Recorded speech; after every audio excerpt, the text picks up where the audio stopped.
Hey, welcome back to another episode of the Typical Creative Podcast. I'm Ashton, your host, and it seems to me that you're enjoying this podcast, or else why would you still be here?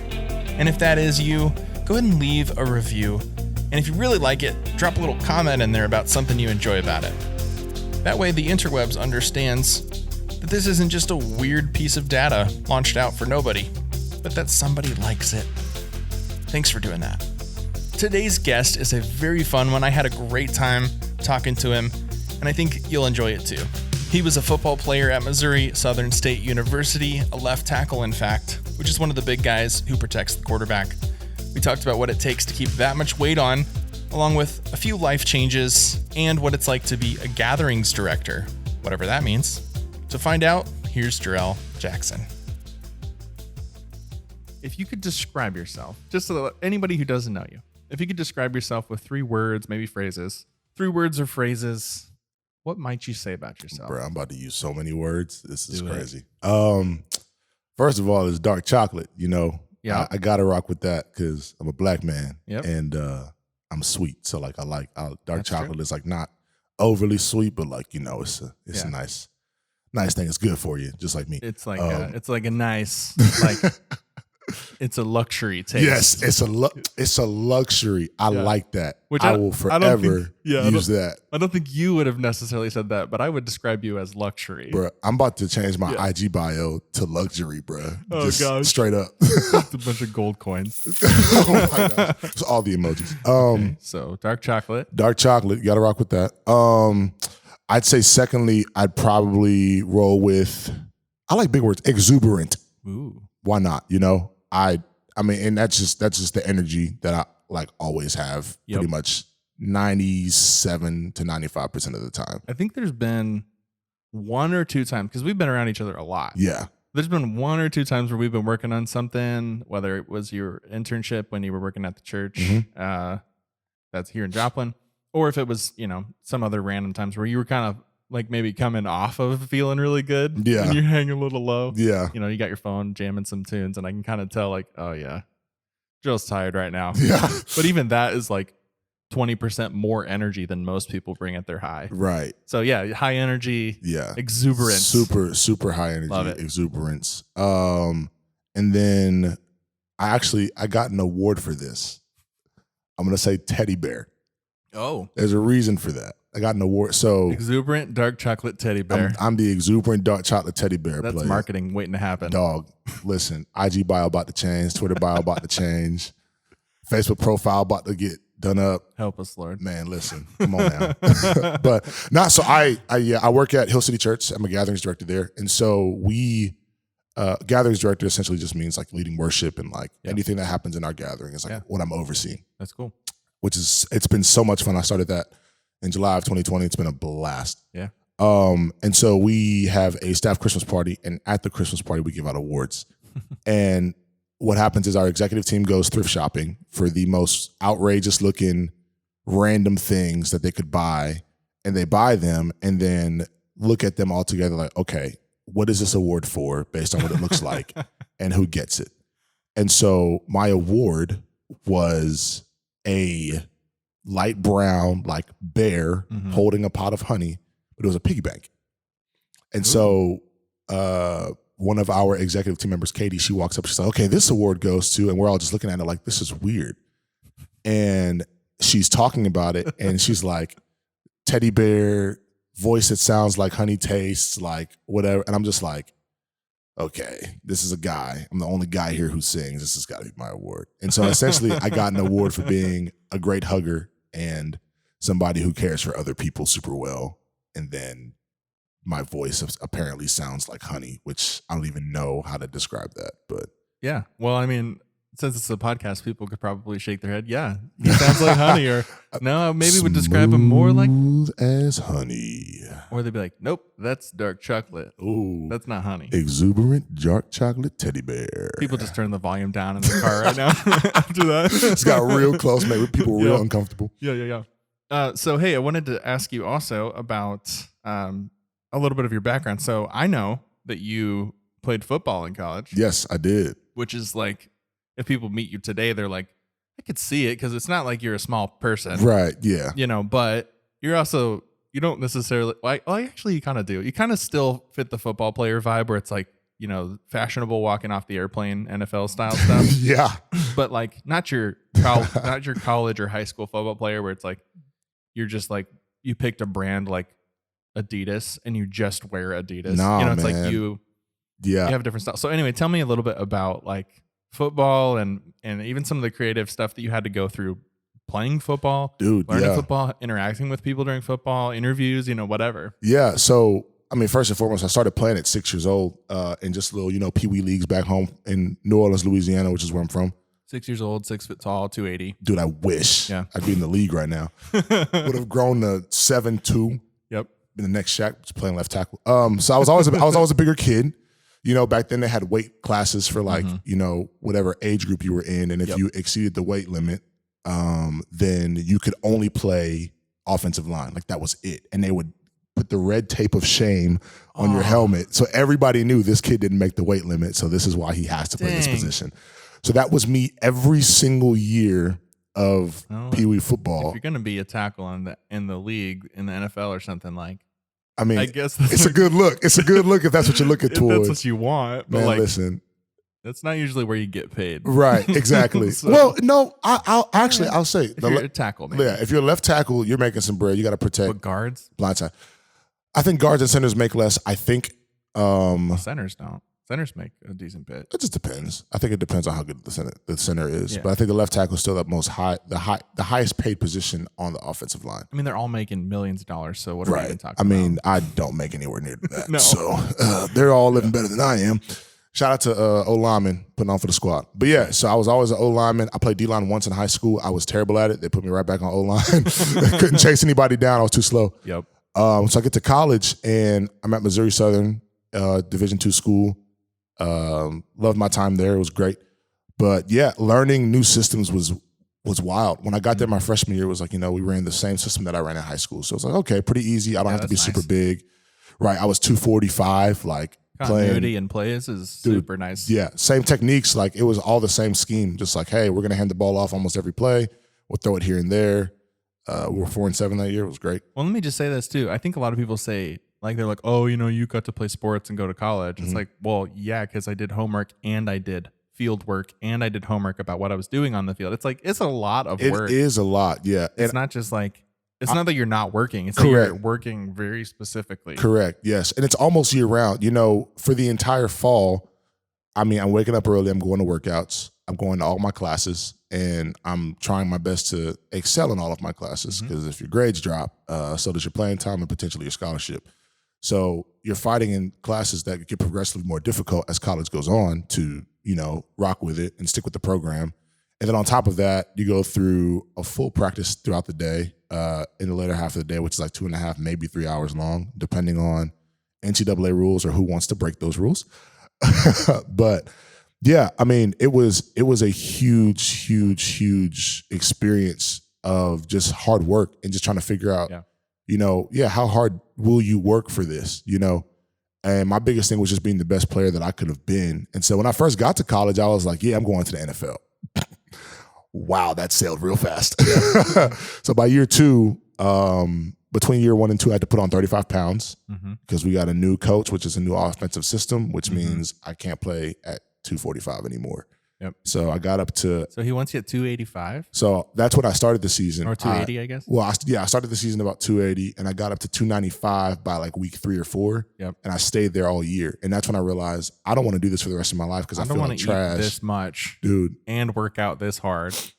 So for everybody who's listening who's never played a sport or who has played a sport and hasn't had to put on much weight, here is my diet for the entire 3 months between freshman and sophomore year. Yep. Wake up, eat 6 eggs as soon as I get out of the bed.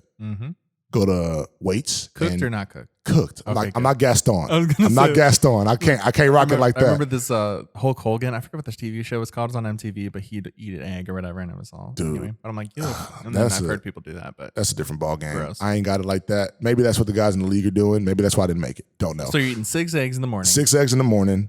Go straight to conditioning /weights. Get back to the dorm. eat 6 more eggs, and drink a protein shake. Go to my first class, which is probably around 8 something, which if it's summertime, it might be my only class. Go to class, leave class, go to lunch, eat until I'm absolutely full and can't eat another bite, and then drink 2 glasses of chocolate milk after that point. Go take a nap or go to my next class. How many calories do you think you would have eaten at lunch until you Listen, can't man, take it? You're talking like 3,000, 3,500? It depends. I wasn't counting calories. Yeah. I was just mainly like, okay, how much can I eat? Let's give me an equivalent of bowls of cereal. Bruh, like if you did I used that to pound for some lunch, cereal. That like would what? Probably be, 6 bowls of cereal maybe. Oh my gosh. So it's like 6 bowls of cereal and then drink 2 glasses of chocolate milk after you eat the 6 bowls of cereal. My stomach's growling right now. Then lunch is over. Lunch is over, yeah. And so then it's like, okay, go take a nap and sleep that off because now I'm in a coma. Yep. Wake up for dinner and do the exact same thing I did at lunch. Oof. Go to bed, wake up the next morning and do it all over again. That was 3 months of my life.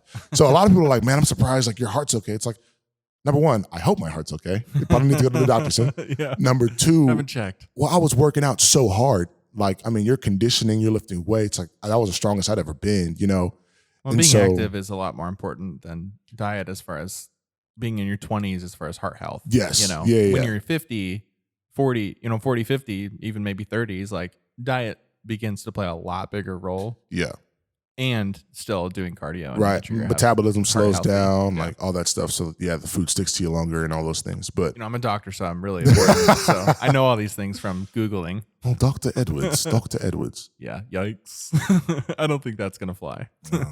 Don't listen to me. I don't know what I'm talking about.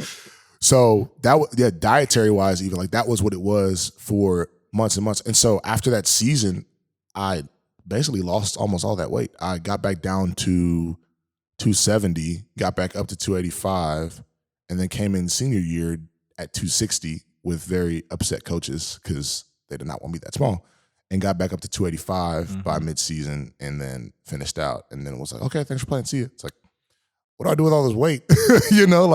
They stack it on you, but nobody tells you how to get rid of it. Nobody tells you, hey, here's your plan for your health moving forward. It's just like, hey, you played a great 4 years. Thanks a ton. See you later. In middle school, I think it was 8th grade when this guy came. He played for the Packers. Okay. And he was my PE teacher in 8th grade. And he was like, you would have never guessed he was a lineman. Because he's like, he's probably 6'4" or 5", maybe. Oh, he's tall. Well, maybe not. I was in 8th grade, so everything's relative, right? Everybody's a skyscraper. He was probably like 30 point. feet tall, whatever. Yeah. But the dude probably only, he was slender. He went backpacking. He looked like your typical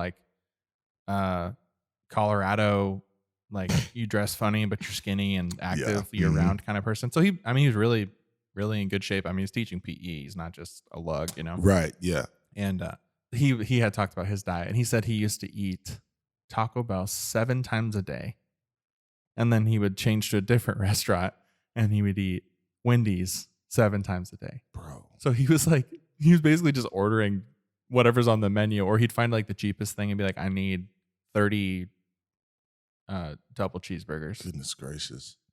And it's like, oh my gosh, that's terrible. Frightening. Yeah. I don't think I would like eating anymore. And that sounds really sad to me because I love eating. Dude. Yeah. It's honestly, that's the surprising thing, because eggs are still my favorite thing to eat, even though I ate a dozen a day for 3 months. It's bad memories. Dude, it's contrast. Makes the rest of your day feel better. I think had I eaten so much that it made me sick or something, and had a bad experience, it'd be different. But dude, eggs are my favorite thing. I eat eggs all the time. Yeah. I maybe that just groomed me to be. Yeah. Might have just worked. This champion egg eater. I don't know. Gross.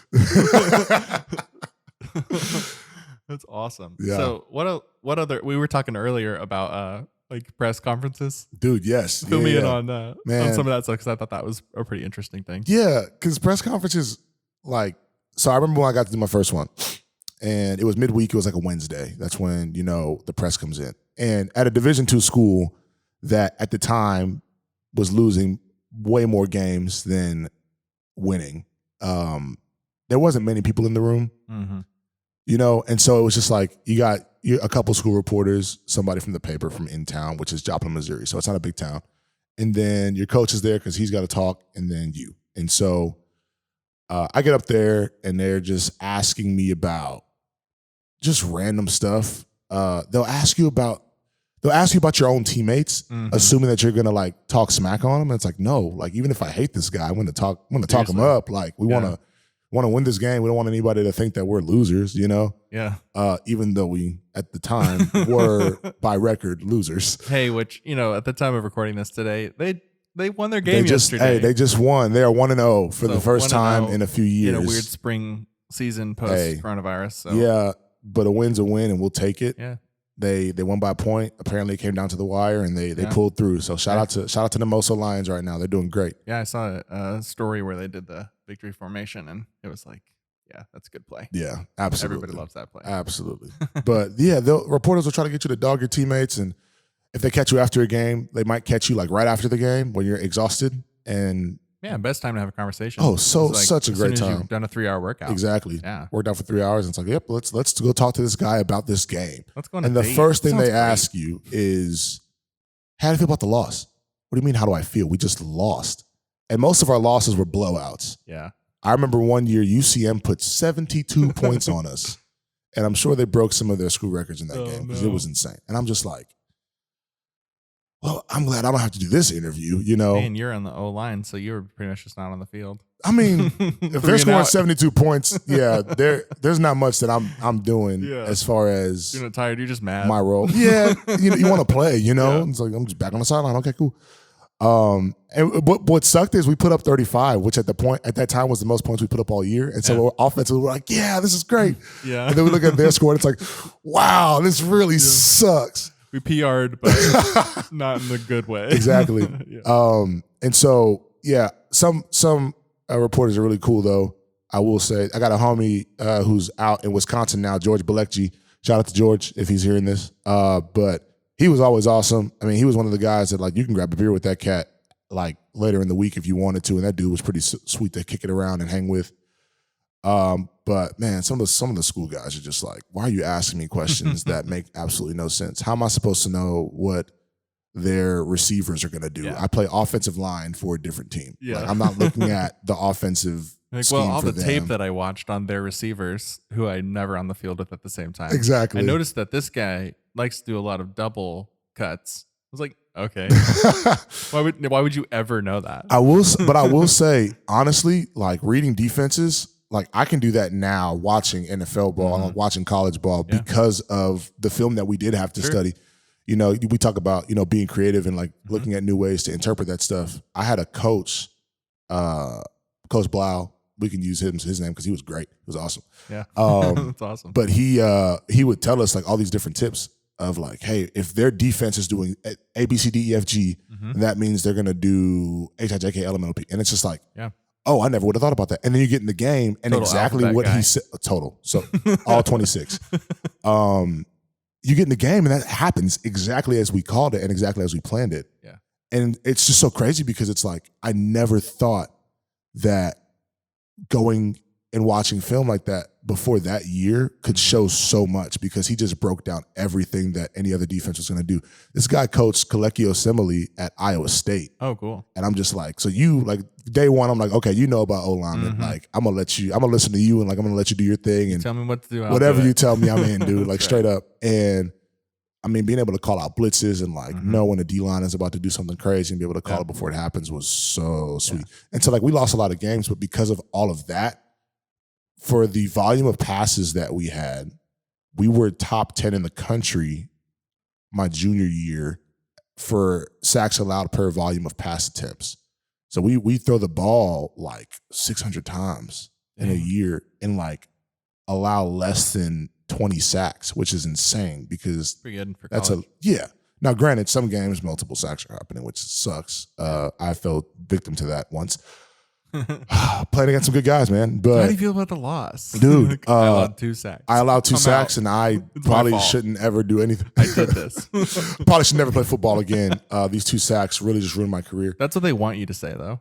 Who knows what they want you to say, though? They want you to say something that when they write it, they're like, Jarrell Jackson spirals after horrible loss, allowing 2 sacks, and his quarterback is killed. You know, it's like they want something that's headlines. Listen, you know? man, that if they have to reach for the O lineman and shaming that cat, Yeah. there is no headline. There's no story. Yeah. Like, Well, I'm a Denver Broncos fan, so maybe that's not totally the case at that level. They're willing to shame anybody. Yeah, I don't know any of the Broncos linemen now that I think about it, but yeah, Garrett Bowles is left tackle. is he any good? Yeah, he's great. Sick. He's all pro. Oh, heck yeah, that's awesome. Yeah. Everybody else is like new. Oh, yikes. No one cares about that. Well, hey, not right now. Well, the Chiefs had 2 new guys for the Super Bowl, and we saw how that turned out. So, and then they let their 2 other guys go. So good luck. They got Kyle Long, which is a huge deal. Yeah. So shout out to them. All my friends. All those guys I know that I talk about, Yeah, exactly. My wife always makes fun of me because when, I talk to my friends about football sometimes, she's like, you don't even know any of those people. You never, it's the classic non-sport. Yeah. They make fun of the people who watch sports but aren't playing sports because you're an adult now. Yeah. But I mean, and very few people get paid to play sports as an adult. Yes, that is very true. Yeah. Okay. I think 0.3% or 0.03% make it to the NFL out of all the football players.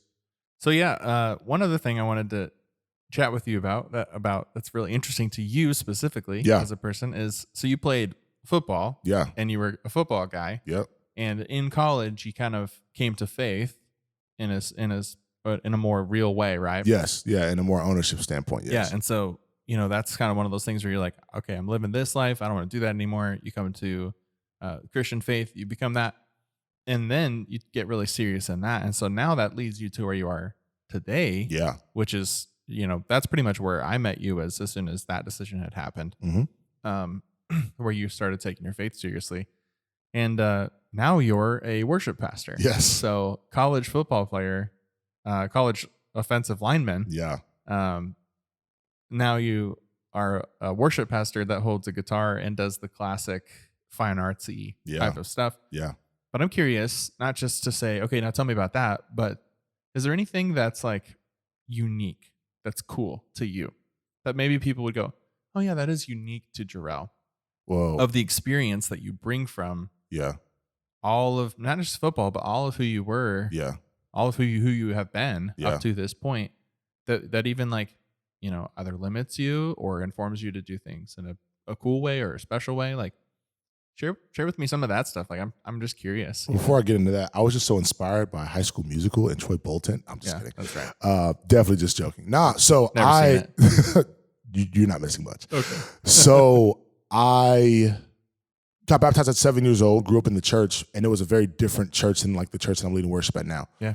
So being from New Orleans, heavy Black community, like Baptist church, somebody's on organ, you might have a drum kit. There's always a choir. Church lasts almost all day. It feels like. It just goes so long. Which as a kid, you're rolling your eyes, but as an adult, you're like, that's an awesome time with social. Exactly. Like, hanging out with your friends.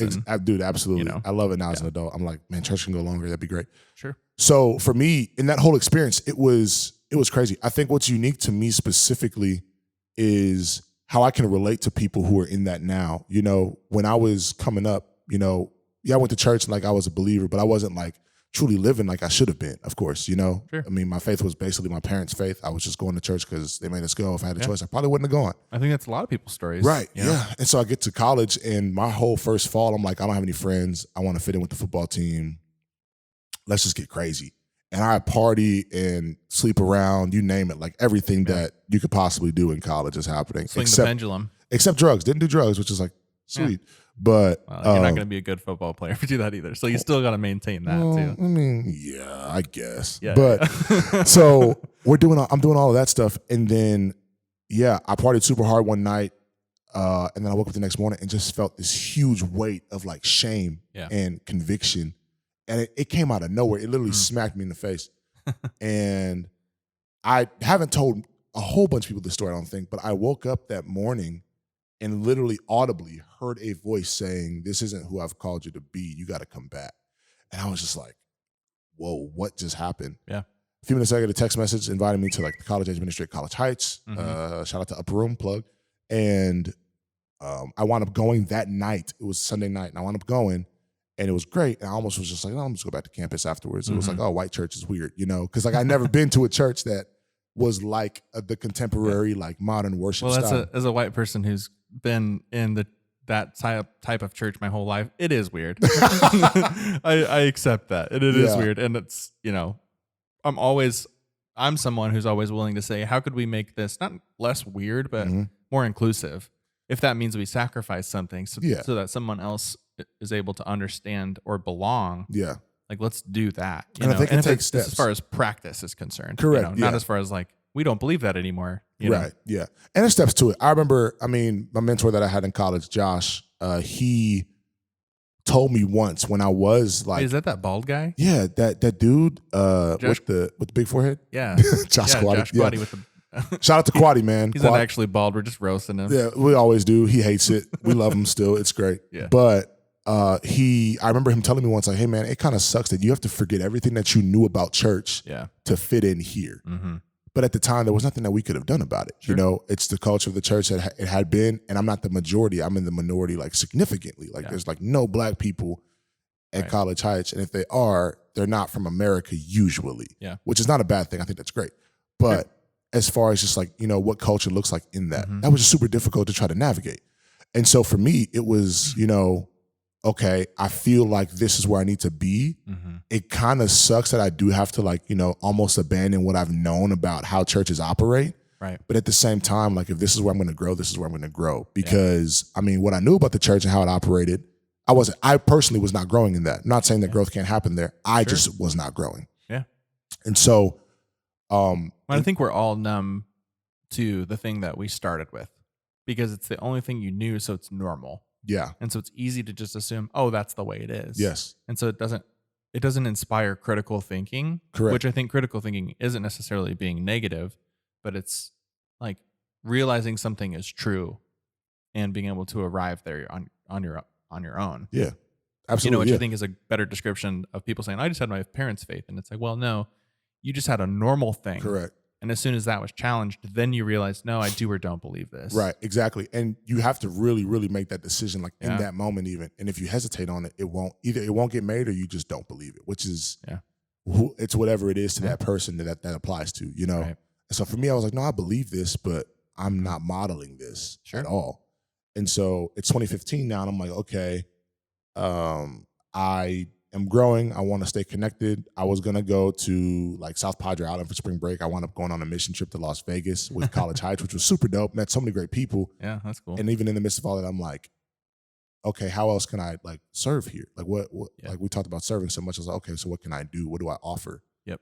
And the coolest thing about growing up in the church culture that I grew up in is that I was in choir. It's like I knew how to sing, which was pretty sweet. So I was like, okay, we can maybe do that. But I also remember that my uncle had given me a bass guitar a few years prior and was like, yeah, learn how to play it and it's all yours. I'm just like, okay, sweet. So I had it with me in college and I was like, you know what? I've taught myself how to play this. Like I can play this a little bit. Like, maybe I can start serving on bass. I think that'd be sweet. I think that's how I met you because I'm like, bass is my main instrument. Yeah. Like that's like I've played a lot of other instruments, but like I love playing bass guitar. It's so much fun. Every guitar player is like, oh, I can play bass. Like, no, you can't. Shash, you don't know what you're talking about. Right. But as a bass player, you're like, it's fun. It's really good. It's so freeing. But I just realized I hadn't even thought about that. Mm-hmm. That's where I had initially met you. It was like, hey, who's that dude? I'm gonna go introduce myself. Yeah. Yeah. And that's cool. I remember the first time I served was at the upper room that was at the North End Zone facility, which was at Missouri Southern. So it was like playing football and inviting football players to come to the college age ministry and then serving in that ministry. Yeah.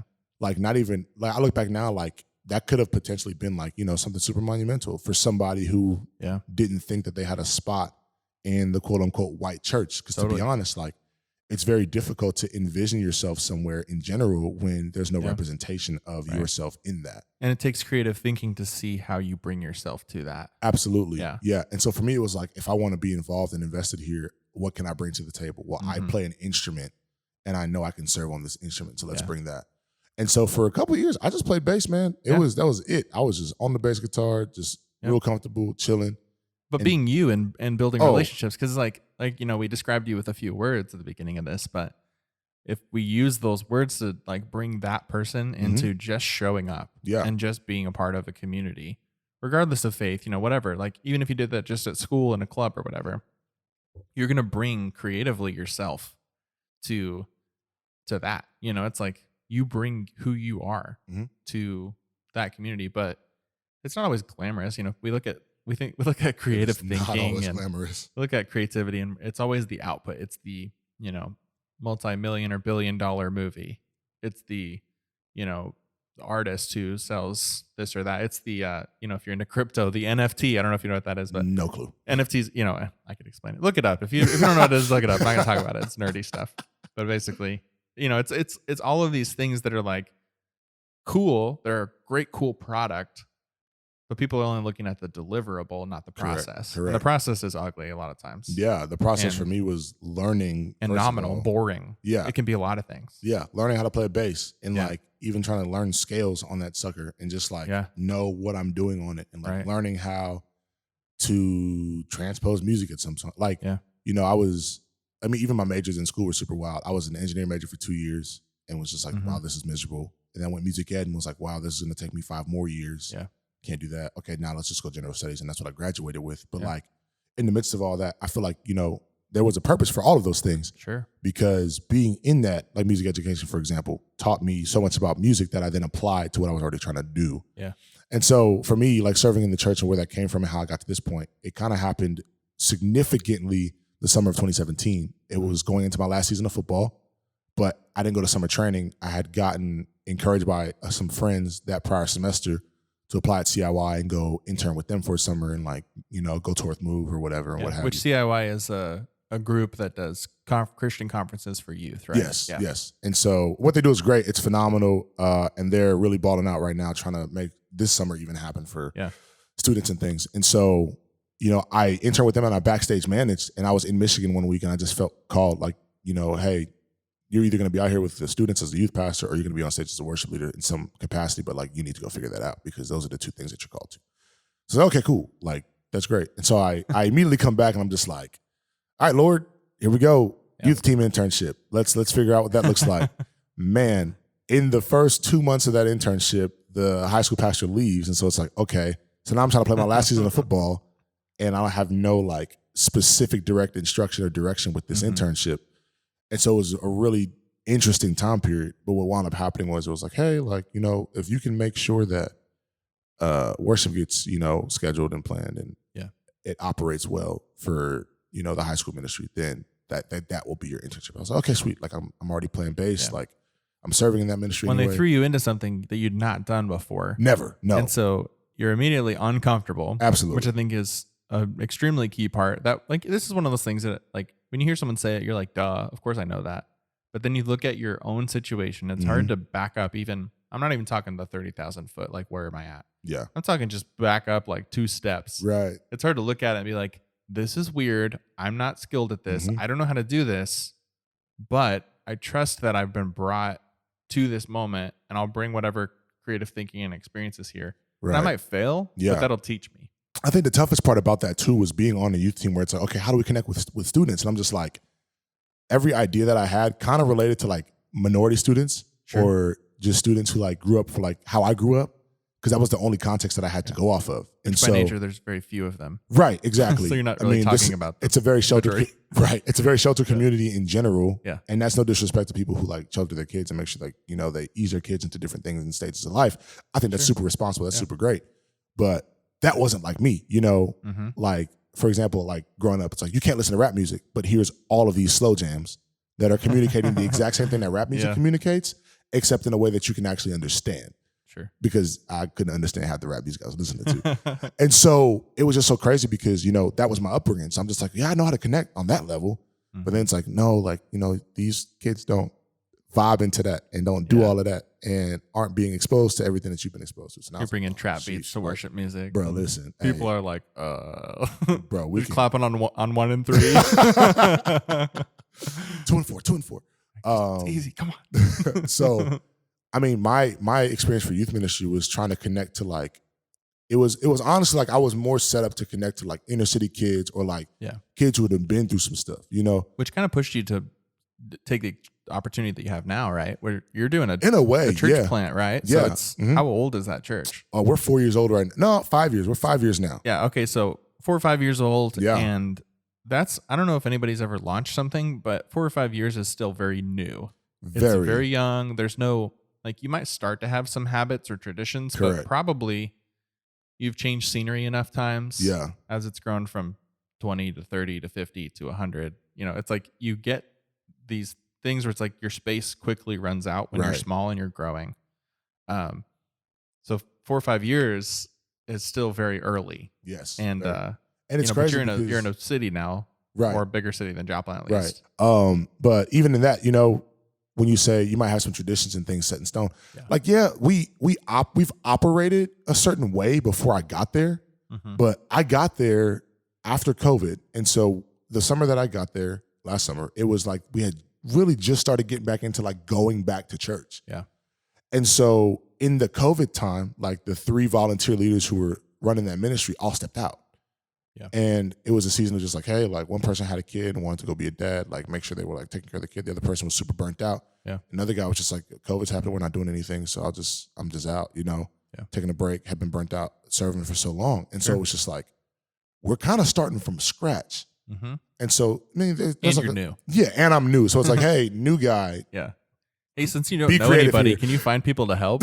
Like, sure, since I don't know anybody, I'll try to. Yeah. I guess I'll meet someone. Dude, so for the first 2 months, we survived. That was what we did. It was a matter of, all right, I need to learn everything about everything. Yep. And survive and not try to do anything crazy, not trying to do anything too new, but just to keep us stable until we're at a spot where it's like, okay, now I actually can provide creativity in the midst of all of this. So sometimes it's that boring work though, where you're like, man, not necessarily boring, but it's like, it's the backbreaking, ground laying stuff that you build the art on. When we think about it in terms of like a great monument, like the Eiffel Tower. No one's ever like, dude, the concrete they poured for the Eiffel Tower is lit.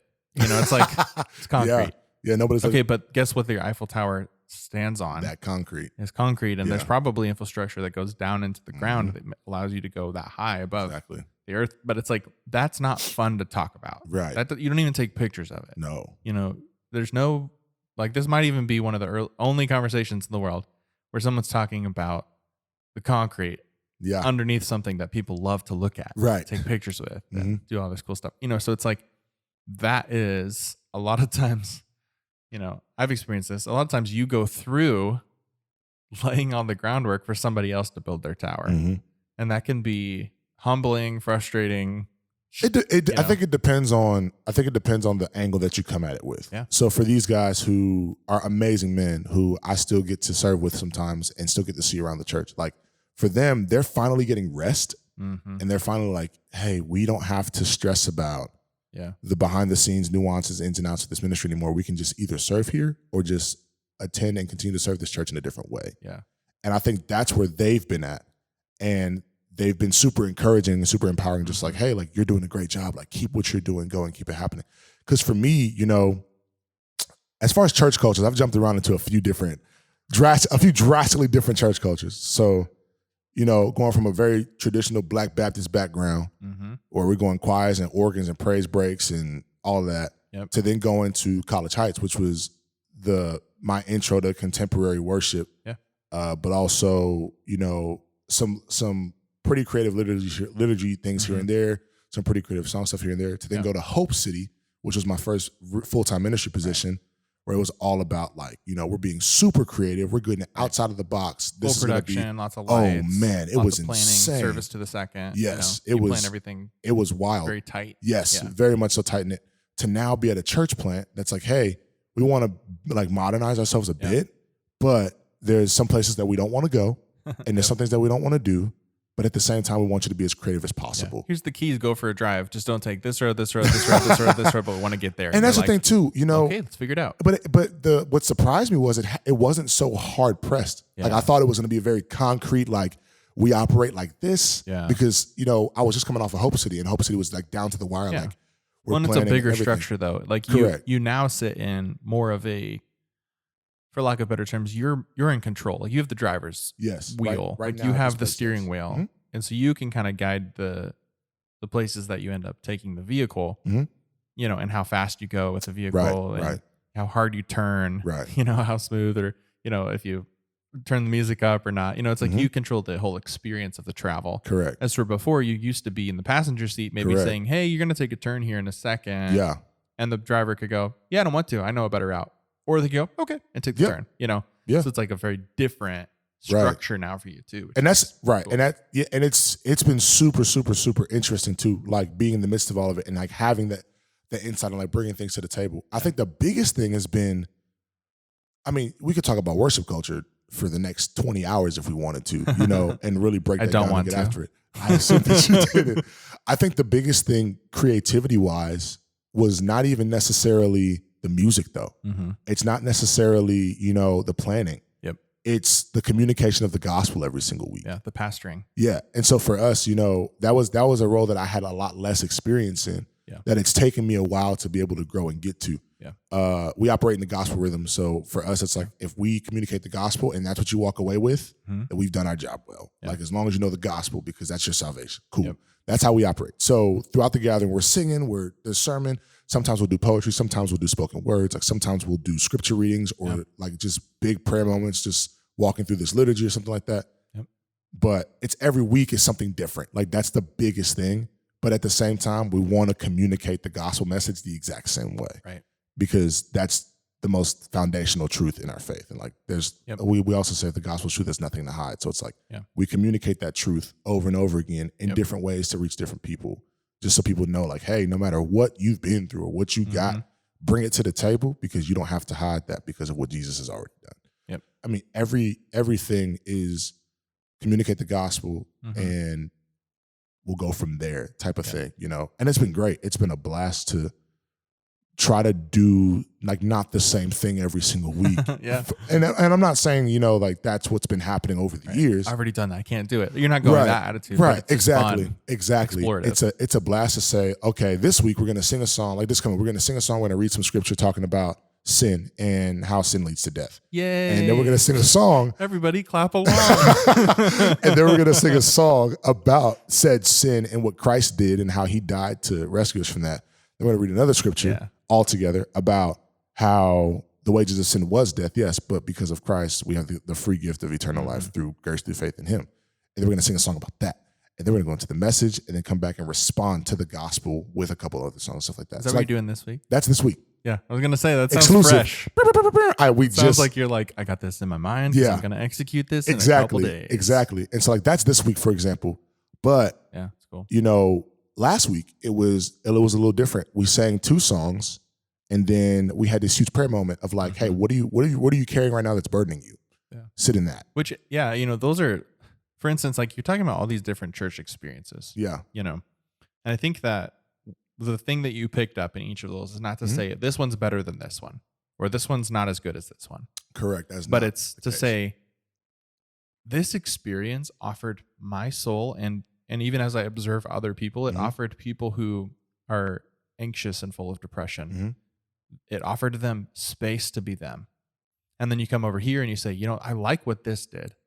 And I think that this offered people who have something to celebrate, a way to celebrate it with their community. Yes, absolutely. And so you kind of get all these little things. And like now you're in this thing called a church plant, which a lot of people who are churchgoers are like, yeah, we think we know what that means, but it always means something different. Depending on where you're at. Yep. And I think what it is it's an attempt to take the best of what you've experienced for different types of people and give that to them. Yeah. And it's an attempt to avoid all of the recoil. Yeah. All of the, not necessarily you're not people pleasing, but you're trying to avoid all of the mistakes that other people or other structures rather created. The cliquishness or the shallowness or whatever problem that you may or may not have had as a community. Because honestly, even if you're not a Christian, a believer, like communities are so important. Yes, very. And they're built on hopefully the best of everyone's experience. Yeah. And I think that's what I'm hearing from you is that now in this church plant role, you got the steering wheel, but you're like, hey, I love how my mom drives when we go on road trips, but I think I'd rather drive like my dad in the city. Yes, exactly. It's taking the ultimate blend of like, okay, here we did really cool stuff. I don't like that. Here we did something different, but it was really cool. I want to take that too. Like here I learned this, like here I learned that. Yeah. And you get to take all of that and put it all together. And like I think that's only one of the many options of like how to go about life experiences. Yeah. But in my case, like that is exactly what it is. It's taking the most formative parts that I've experienced in every area and just applying them all in one spot. Like at one place I learned how important community and how important team and that whole aspect of it was. And messy. It can be messy. But the results are worth it.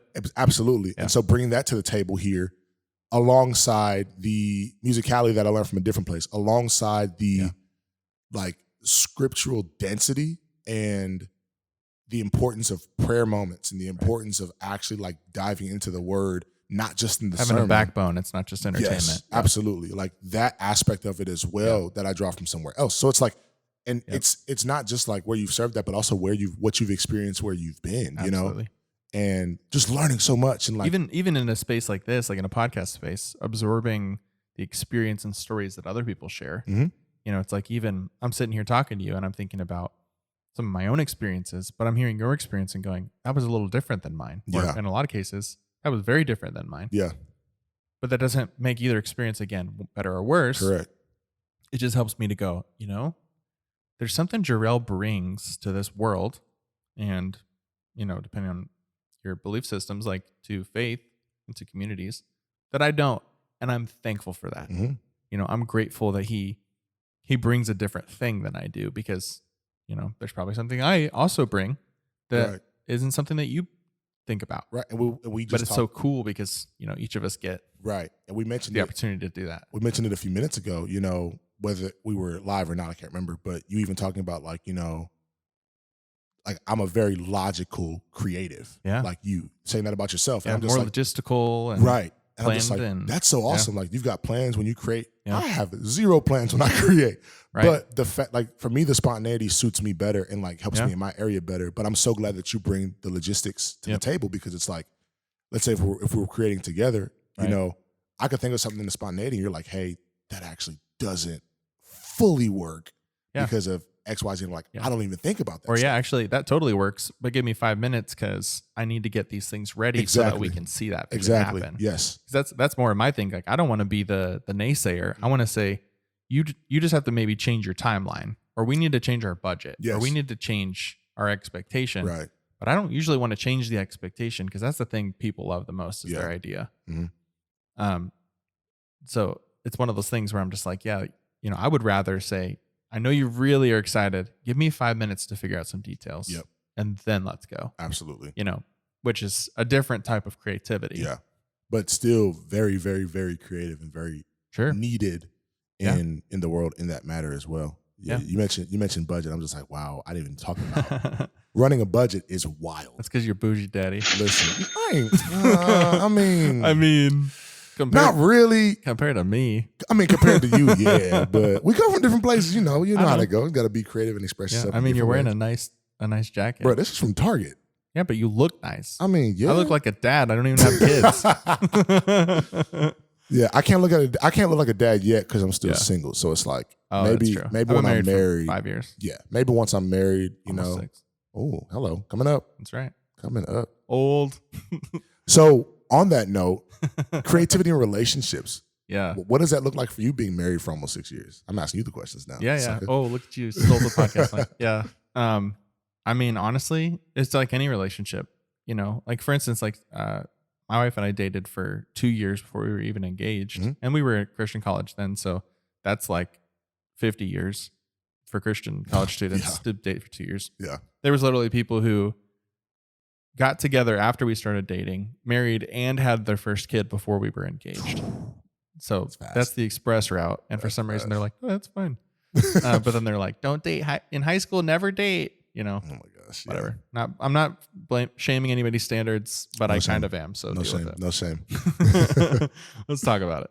So yeah, I mean, it's just like every season comes with different stuff. And just like, you know, 18-year-old Ashton had different problems or dealt with things in different ways. I was more, you know, probably violent as far as like, not like mean, but like volatile, I guess would be a better term, is like I reacted very quickly and strongly to things. So if I didn't like it, you knew right away. Absolutely. And then 23-year-old Ashton, I didn't do that so much because I saw what it looked like to blow up and ruin friendships. I was like, yeah, I'm not going to do that. Do I still feel angry about that? Yes, but I learned different ways to push that out. Right. And then same thing with like fun. Like I love having fun. Yes. But when you work a full-time job or, you have things to get done, you have a house to take care of, you have a yard to mow, you get all these things and they just kind of stack up because we're limited. And then fun is like this distant idea. And so I think that's currently where I'm at is that, summer's coming up. My wife's a teacher, which is awesome because, that's 3 whole months out of the year. It's not time off. It's called recovery time. Yeah. But there is a little bit of time off in there. So, she'll recover for a little bit, but some of that can also be taking a trip to Colorado and hanging out with family or friends. That sounds awesome. Driving out to Oregon, hanging out on the beach and hoping to see a whale or two. It's like we can go and do some fun things, but you kind of save up for it. So kind of right now it just kind of looks like, okay, you can't have everything this week or this weekend. Yeah. But how do you go ahead and make some plans? And then also like, I don't necessarily make plans fully. This is where I'm like kind of annoying. I think I annoy myself and I annoy other people because I'm like, yeah, I'm very logistical, but like 50%. Right. Exactly. It's like, I've got a plan, but as soon as like we're doing the plan, I change it. It's like, whatever's next is next. It's a rough sketch. Right. So I'm like both spontaneous and not spontaneous. Right. Yeah. So I think people are like, what? I don't know what to expect from you. And I'm like, that's exactly right. Yeah. I'm kind of the opposite in a way too. Like not married. So once again, single, but like even in dating, for me, it's like if I start the plan, it's like, okay, yeah, somebody else carry it once we get going. But if I don't start it and like it started for me or like it's more spontaneous, it's like, ooh, I've got so many ideas. Let's just go do them all. Yeah. And sometimes that works out super great. And other times it's like, okay, we can't do everything. Like you got to slow down. Yeah. But even in just like, I've had to find the most creativity in just like, starting relationships and like pursuing somebody, it's wild because in my brain, I'm like, I don't want to do the same thing twice. I kind of approach it the way I do ministry sometimes. It's like, okay, yeah, I could do this for this person. It'd be really great. Yeah. But at the same time, like, what if I did this 2 relationships ago? I'm just like, I don't want to recycle that. That's weird. Yeah. Like it just feels super, super strange sometimes. But at the same time, it's like, this is still a new thing. And it's going to look different and be received differently. And it's going to hit different in every single way, shape, or form because it's a different person. And so like, that's the biggest thing like that I cling to. And that it's just like, like it's okay to sometimes recycle things, but also like in your process of recycling, you're like, oh wait, no, like I actually like this can be very specific to this person now because it's a completely different person. It's a completely different atmosphere. Yep. So yeah. I thought of something while you were saying some of those things. It made me go, oh yeah, I do that. Like you were saying, like, yeah, sometimes you want to recycle, sometimes you don't. Yeah. And so when we lived in an apartment after we first got married, and this was before, TikTok and, I guess YouTube and whatever. It's fun to scare people. Whatever. Yeah, you're almost ancient. But I hate being scared. Okay. Like not being scared in my own house. Like I don't mind if someone surprises me or whatever. Like I don't mind being scared, like scary movie scared. But I don't want to like turn the corner when I'm at home and have somebody be like, ah! I don't want that. Oh, wow. Yeah. But now, so like I reacted so poorly one time because Taylor scared me and I dropped something and it made a big mess. And I was so pissed about the mess that I just made that I didn't even laugh. I was just like immediately stoic. Yeah. And she was like, oh, that wasn't fun. But now like that was such a traumatic response where I just like all the emotion just like drained out of my body. It was like, oh no, I did something bad. Yeah. That now she's like terrified to do that. And like, even when we're just like joke around with friends, she'll be like, oh yeah, Ashton hates being scared. And she'll just like, she like pushes so hard on that. I'm like, I mean, I still don't want you to scare me, but like, I think now I'm in a better place where if you did that, I wouldn't freak out. Yeah. But then you can't go back and tell your significant other like, hey, you scared me and I didn't react super well to it. You should try it again. Cause then now you're expecting it and like now you won't be scared. Well, and the best predictor of future behavior is past behavior. Right. Exactly. And so I can say it. But in the moment, what are you actually going to do? Is she so afraid of like me being just like stoic and like, I don't want to talk about this. Like I'm mad and to go for a drive type of thing. Right. which it sounds petty, but you know, sometimes when you're at home, you're just like trying to chill or whatever. You know, you're in a different mood because you're not putting any fronts on. Mm-hmm. But so anyway, that's one of those things where it's like, you know, if I could go back, I would redo my reaction there because I don't mind being scared, and I actually would love to scare her more often, but it's not fair. Right, because you can scare her and then she can't scare you back. Right, so I don't scare her, but I'm like, especially now that, you know, that's hilarious on TikTok. I watch people scare people all day. I'm like, dang it, I'm going to do that. But I know it's just like one of those things. It's like, bro, do it and record it. Do it for the TikTok and then see what her reaction is, and then be prepared for the war that you will have started by striking first. But I think that's one of the other problems is I don't have a ceiling. So when it escalates, I just keep going. Yeah. Like I will always get the last word. We have this term called pole vaulting. Okay. Yeah. So like I don't just cross lines if things are like awkward or weird or whatever. I just pole vault over them. Yeah. So it's like if somebody makes something kind of weird, rather than just crossing the line and be like, oh, that's too far. Like I'll just like launch over it and say something that's just like, oh no, that's morbid. Or have you seen New Girl? You're Prank Sinatra. I haven't seen that. Rip. No. But like, for instance, I don't know if I should even share this, but I'm going to say this anyway. But like, I was taking some photos with a friend the other day, and there was this bike on the side of the road or whatever. And it was basically in honor of somebody. And I just like, I didn't know how to react. Like I felt uncomfortable rather than being like, oh, that's so sad. And I was like, I don't know. I said something super insensitive, but it was like, whoa. And as soon as I did it, I was like, tried to change the subject. So I was like super like embarrassed, but I just pole vaulted way over it rather than being like, oh, that's sad, or saying something that's kind of like, oh, too bad he's dead now. You know, it's like rather than just kind of doing it, I like say something that's like way over whoa, the top. Yeah. Okay, buddy. And dude, I mean, but like contextually, like, you know, like if you would have done that with me, like I would have died laughing because of how wild that would have been. And then we could have moved on. That's the problem is that I love reactions.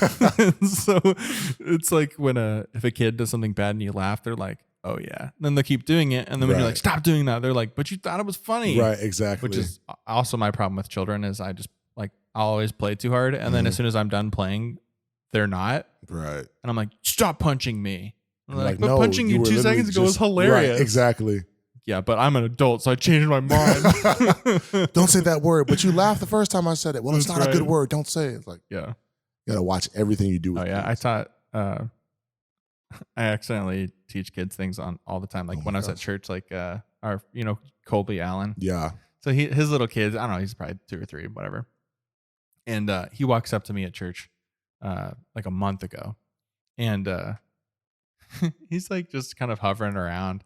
And I just looked at him, and then I like turned my back to him, and I was like made a little toot sound. Oh my gosh! And I was like, haha, I tooted, and he's like, oh, this guy's fun. And so he starts doing exactly what I just did, where he's walking up to people and tooting on them. Oh no! Like, but making sound with his mouth. Right. And and so his mom walks by and is like, listen, I'm so sorry. I don't have children, so I don't think about this. But I taught your child that it's funny to walk up to people he doesn't know and toot on them. So I'm really sorry. Oh my gosh. And you know, she handles it like a champ. She's like, buddy, you only do that joke with Ashton, remember?